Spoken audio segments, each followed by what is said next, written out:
pinagsha-shopping natin. Dito na tayo kay Bea for the very first time ulit. Namimiss ko na magluto dito. Ito ba pa itong dinadaanan natin? Ngayon, first time ako.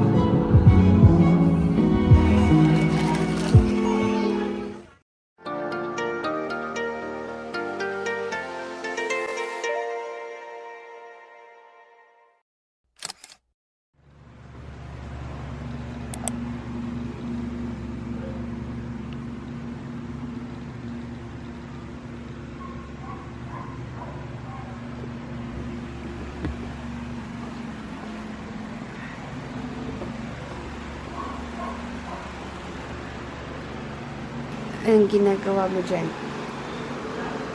Hello, good morning. Good morning, guys. Oras na natin is 8:16. Aga namin nagising naman, in fairness.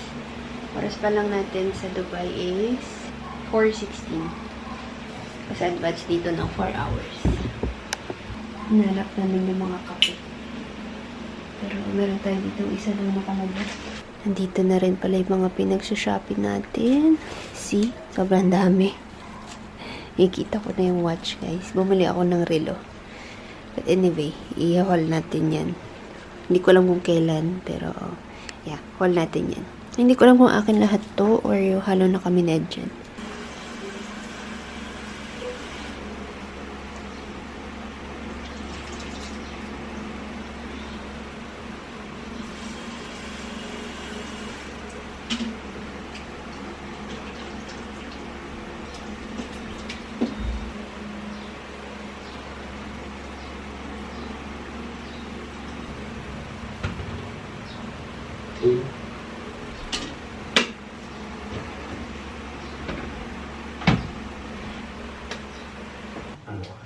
Okay, so what was it that you could not read? Show me.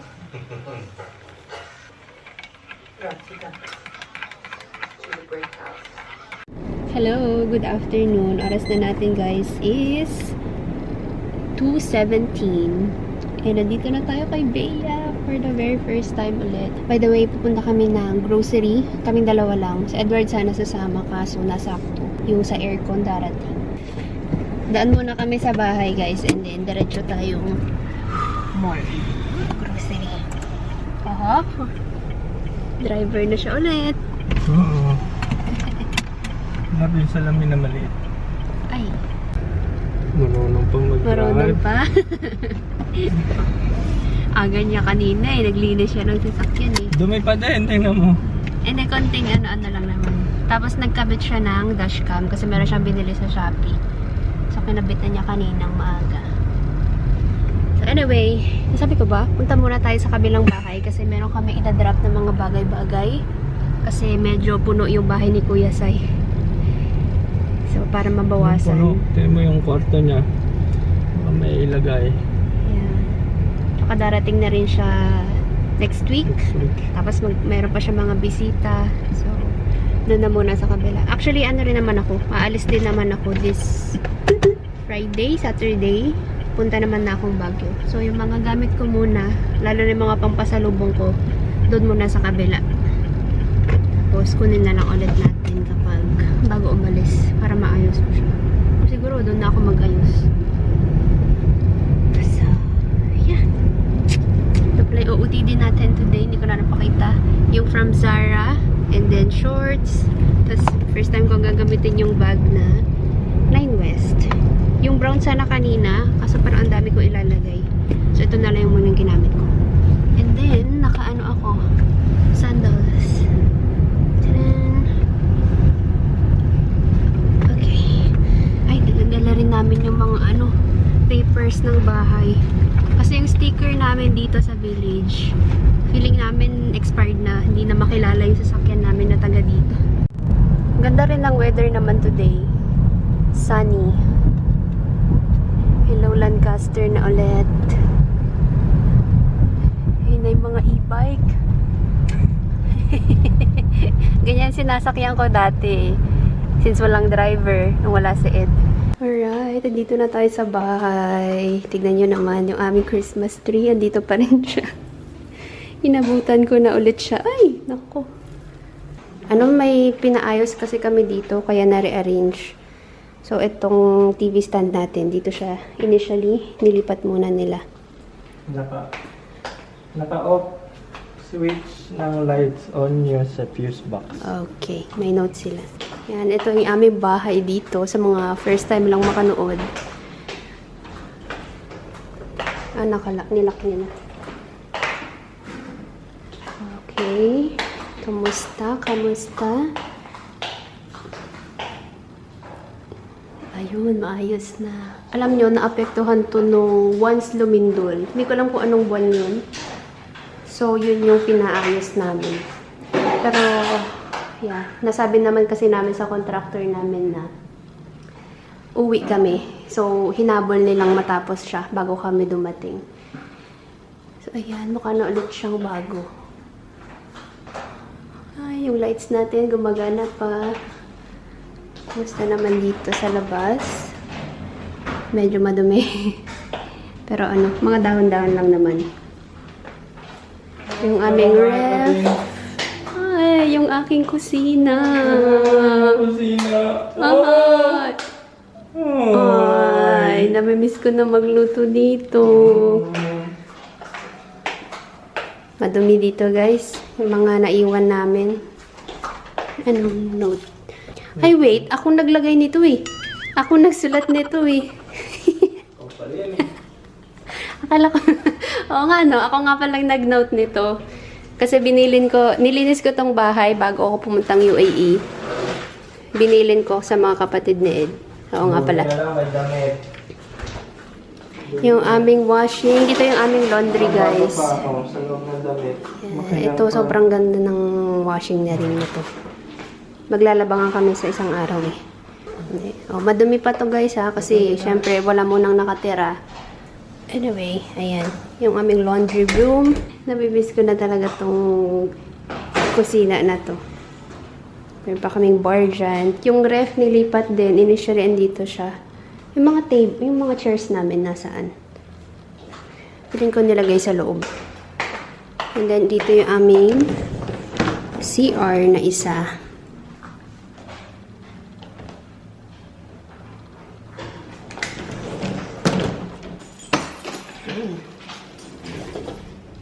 Dito ngayon mga namin. Yung mga dining chairs, yung TV. Meron kami ditong bed. Yung ibang appliance namin andun sa ilalim. Tinabi nga muna kasi yung mga ginawa sa kusina last time. Okay, tapos na tayo. Tara na guys. Alam na, yellow na pala yung ating doorbell. Ang taon na yun. White siya dati yung binili ko ngayon. Yellow na. Nag-iwan lang talaga tayo ng mga gamit. Balik tayo ulit sa... Hindi ko alam kung anong araw. Dumadami na yung kapitbahay namin. Saan nga pala tayo pupunta? Robinsons. Rob Galet. Ay, hindi. Gentry. Ay, Gentry. Punta tayong galing. Iriya kasi tayo sa sa UAE. Punta tayong Rob Gentry. Sana may mga maayos na gulay. Sarang gulay tayo. Ang daming wala. Mga gamit natin pangligo. Very nice. Marunong pa mag-drive. Siyempre naman Nandito ba yung lisensya mo? Dala mo ba? yung mga balaan. Uy, baka wala kang lisensya ha? May lisensya ako 10 years yun. Nakikita naman na ngayon sa website. ATO. Totoo ba pa itong dinadaanan natin? Ngayon, first time ako pinadaan dito. May bagong bypass road na kasi. Yun yung sinasabi ni Carl kagabi na kaya hindi na masyadong traffic sa road entry. Pwede na kasing dumaan. Parang palaon yun na to ah. Oo. We're here! Nakita ko na yung kontis. Mamaya. Isa yun sa mga nakalista sa amin.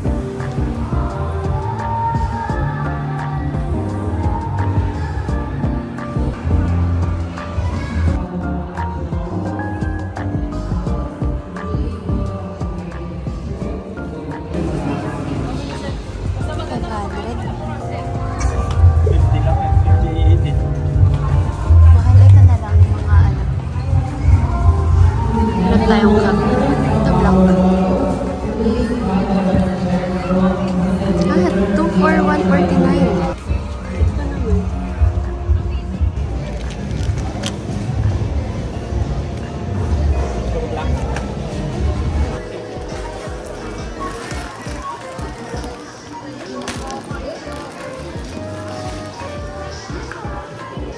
kalamansi isa. Requesting release for LCJ Agri Pacific to Pristine. Dito na pala kami sa ano guys. Tawag dito, Robinsons. Ito yung so far nasa cart natin. Uy! Uy! Uy! Uy! Malakas ang music guys. Day. Holiday fair daw yan. Mamahal lang bilihin ha, in fairness ha. Puro hundreds ha. Gulat ako sa mga presyuhan dito.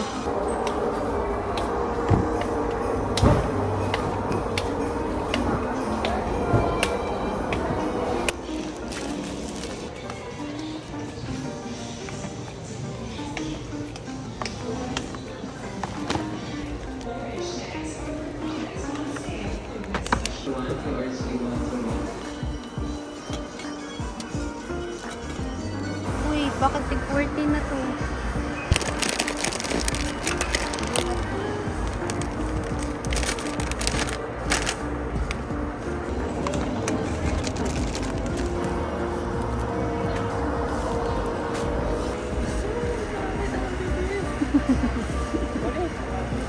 Uy, butcheron. 250 nga lang.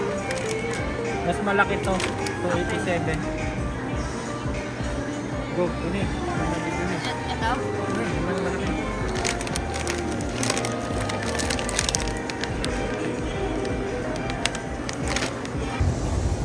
I mean, lahat ay gusto. Ang dami na nating binili.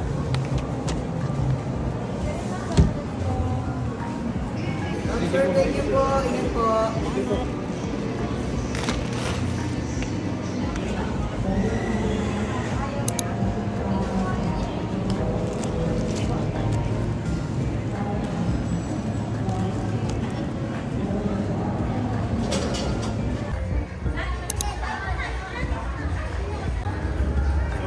Pa-double check ako ng name dito, at saka pa-double check ako ng card number, at saka expiry date. Kayo po muna rito.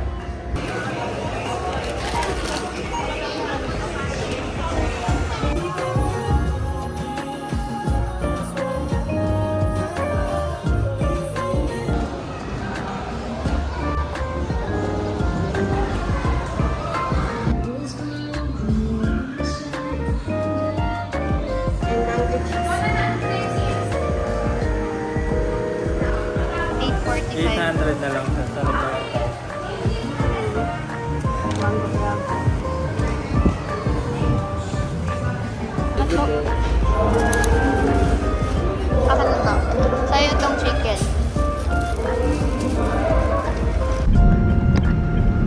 Wala na kayo makita. Ba't ang dilim na dito? Feeling ko napalitan ko yung settings na naman. Anyway, pauwi na kami. Ito na nga lang tayo sa harap. 400 meters, turn right. Ayan. Pauwi na kami guys. It's 6:42 ng gabi. And according kay Waze, medyo traffic. 30 minutes yung ating travel time. But yeah, hindi na kami nakapag-kwek-kwek. Isa pa naman yun sa ano, gusto sana namin gawin. Pero hayaan mo na. Next time na lang. So dumaan kami ng Contis, tapos nag-take away din kami ng pang-dinner na lang namin sa Bonchon. Jollibee kanina yung nasa isip namin eh. Tapos nakita namin yung Bonchon. Since merong Jollibee sa UAE, Bonchon na lang tayo. Amoy chicken. Gutom na tuloy ako. Yung phone na lang yung ginamit ko. Sorry. Bahay na kami guys. Kanina pa. Mga ilang oras na makalipas. Saka pag-dinner na din kami lahat. Bago ako maghilamos, call lang natin yung mga pinamili natin kanina. Hindi ako masyado nakapag-vlog doon. Medyo busy yung mall ha. Uy, grabe yung grocery. Sobrang mahal. Sobrang mahal lang mga bilihin. Carrots, 2 piraso na parang ganyan lang kakahaba. Almost 80 pesos. And then yung repolyo na parang bola lang na maliit. I think tig 30 yun. Grabe, sobrang mahal talaga. Yung sa mall ha. Ay, anyway.